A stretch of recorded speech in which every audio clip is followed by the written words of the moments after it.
école, des centaines de municipalités sont au bord de la faillite, surendettées. Que s'est-il passé? Des élus ont-ils joué avec des emprunts toxiques? Ont-ils été mal conseillés? Et qui va payer? C'est notre enquête de la soirée, elle est signée Linda Bendali. Sassenage, une petite ville de la banlieue de Grenoble. Ce matin, le maire a un rendez-vous important qu'il attend depuis 2 mois. Christian Coignet veut négocier avec sa banque, Dexia. Bien, merci à tous. On a reçu une nouvelle proposition de Dexia. Cette offre, c'est un crédit que l'équipe municipale ne peut plus rembourser. Voici ce que propose la banque. La ville a emprunté 4,2 millions d'euros. Dexia lui demande de rembourser près de 10 millions. C'est plus du double. Donc c'est pas sérieux, quoi. C'est encore. J'allais dire que ça correspond pas entendu. Non, les efforts qu'ils font, ils sont nuls. Non seulement ils font pas d'efforts, mais ils continuent encore à faire des bénéfices. C'est eux qui nous ont conseillé de prendre ce prêt. Aujourd'hui, ils n'assument rien. Dexia n'assume rien. Aujourd'hui, les propositions qu'ils nous ont faites, c'est de dire, ben voilà, payer, et puis la solution, c'est de payer. Allez. C'est l'heure du rendez-vous téléphonique avec la banque. Le maire espère encore un geste. Ouais, j'ai souhaité vous rappeler parce que on a reçu votre nouvelle offre. Je suis fortement déçu parce que... Mais la discussion va tourner court. Vous nous aviez parlé de... Je fais une proposition honnête. C'est passé entre X mains, ça a été validé par le juridique. On est sûr de notre fait et on se démène. Vous ne pouvez pas imaginer comment on se démène aujourd'hui pour vous trouver une solution. Et parce que vous ne nous faites pas confiance... Attendez, je crois qu'on va arrêter parce que je vais me fâcher sérieusement là. Monsieur, vous dites que vous démenez, vous savez pas ce que nous on vit au quotidien pour arriver à nous sortir de ce pas-là. Il faut être sérieux. C'est-à-dire que où moi je comprends vraiment pas le langage des banquiers et je crois que je veux pas le comprendre parce que ce que je veux c'est un langage clair. Je veux signer des documents clairs. Quand vous me parlez de confiance, comment monsieur peut avoir confiance en vous? On est d'accord? Très bien. Au revoir. Merci à vous. Au revoir. Non mais ça, enfin... Maintenant, non. Mais on va assumer, on va relever les manches et puis on va partir en bataille. Voilà, on va se battre, hein, on va aller contre eux. Voilà. C'est beaucoup d'amertume. Une petite commune contre une grosse banque. Ouais, petite commune, ouais, c'est vrai. Gros village. Mes dossiers. Pour éviter la banqueroute, le maire a pris une décision. Pardon, allez-y maître. Il va attaquer la banque en justice. Comme Sassenage, 3200 communes françaises, autant de points sur cette carte, ont contracté des emprunts devenus toxiques. Tel contrat, la banque Dexia a-t-elle volontairement spéculé avec l'argent des communes? Enquête sur un piège qui pourrait coûter 19 milliards d'euros aux contribuables français. Voici l'offre commerciale présentée à la mairie de Sassenage, la commune qui poursuit la banque en justice. Surlignés en gras, en rouge et en bleu, les mots taux fixes sont répétés 7 fois sur 3 pages. Le taux à 3,59% est présenté comme stable sur toute la période de ce prêt, 35 ans. Cette astuce, un spécialiste des finances des collectivités locales l'avait repérée dès 2004, au début de la commercialisation de ces emprunts. Dans son cabinet parisien, Michel Klopfer conseille plus de 80 communes. Il les a toutes dissuadées de signer. Il va nous décrypter l'offre de Dexia remise à la ville de Sassenage. Dans le document, qui est une plaquette commerciale remise au client pour essayer de le ferrer et de lui faire signer ce contrat, vous en retirez faussement le sentiment que de toute façon vous êtes bordé dans votre lit, qu'on va vous couvrir quoi qu'il arrive, ce qui est totalement faux. Les élus n'ont pas été alertés par une formule mathématique accolée au supposé taux fixe. C'est cette équation écrite en petits caractères. Cette formule est très dangereuse, car elle suit la hausse du franc suisse. Michel Klopfer va nous démontrer comment, à cause de cette simple addition, les taux d'intérêt peuvent être multipliés par 7. Alors je prends l'exemple de ce qui s'est passé au mois d'août dernier. On n'était plus à 1,44, on est tombé à 1,03. Donc je vous fais 1,44 sur 1,03, moins 1, puisque c'est la variation. Donc je fais 1,44 divisé par 1,03, ça fait 1,39,8, donc moins 1, puisqu'il y a moins 1, donc ça fait 39,8%. Donc ça vous fait 3,59 plus 50% que multiplie 39,8%. Donc ça vous fait 3,59 plus 19,9%. Et donc, ça doit vous faire 23,49%. Voilà. Un taux d'intérêt de plus de 23%, près de 7 fois le taux de départ annoncé.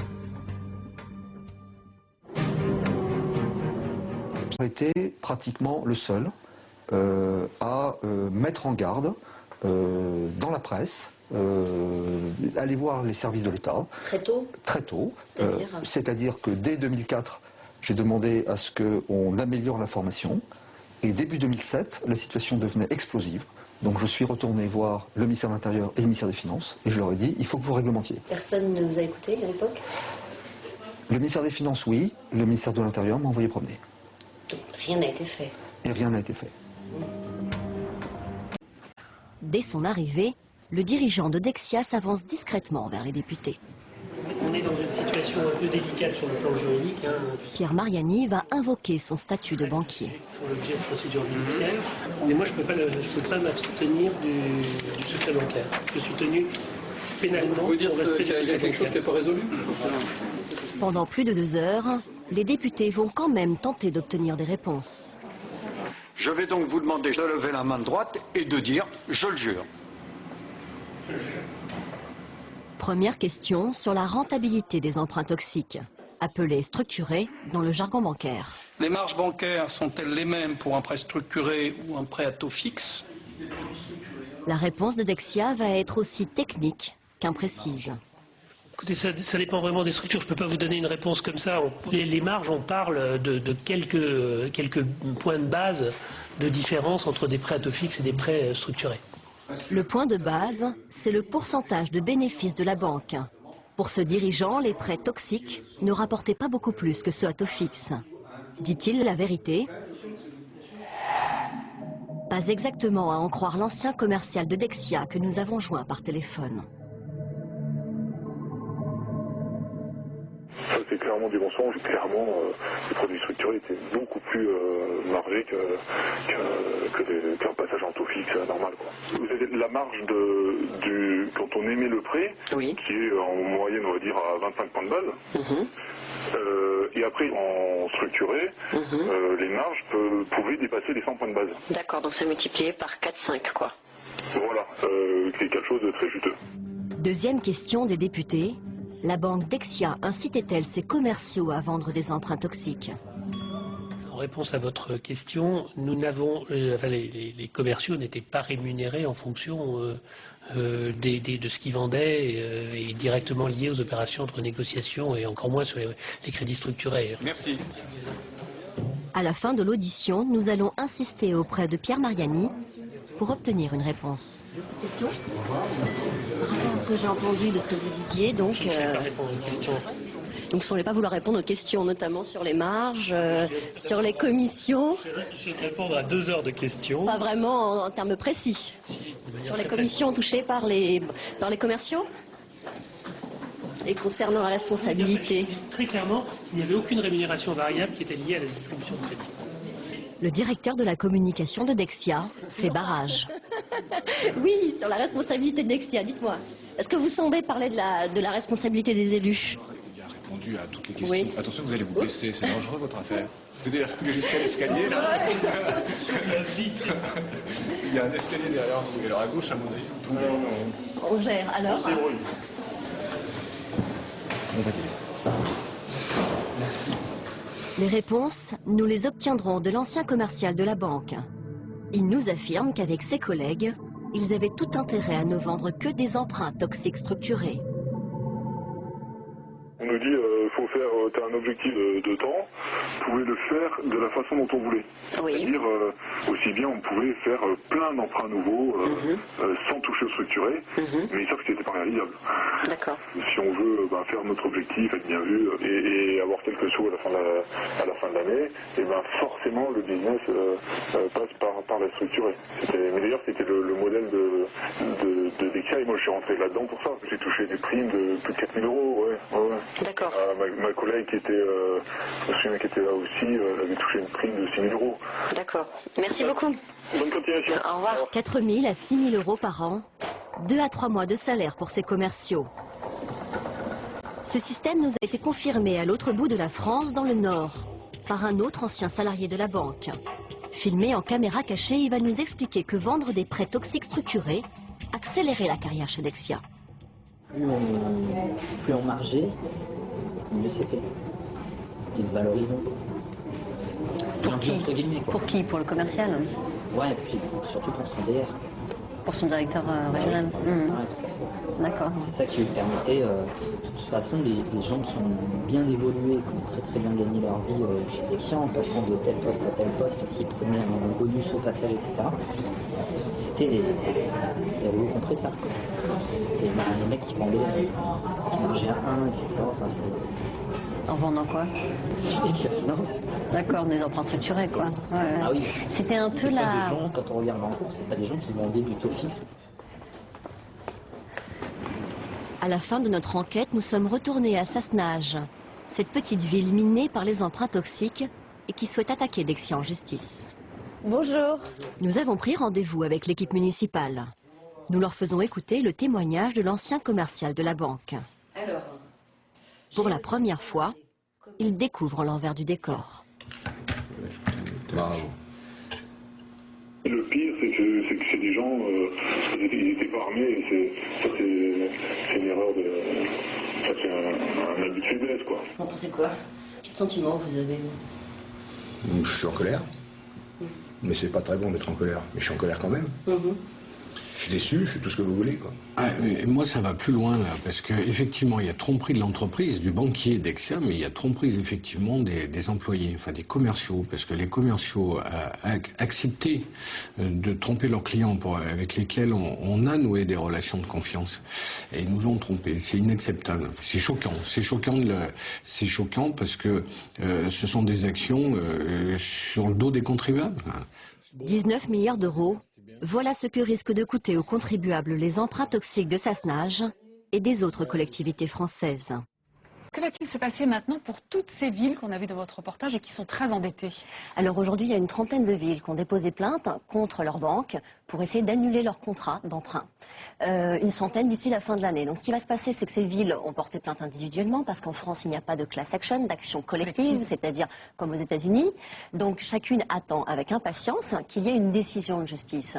Lorsque cette décision arrivera, s'il y en a une qui annule un seul contrat, ça fera jurisprudence et tous les contrats de ces emprunts risquent d'être annulés. Donc au final, la facture risque de revenir à Dexia et aux autres banques. Alors qui va payer la facture? Alors la facture, donc 19 milliards d'euros à peu près, de Dexia et d'autres banques.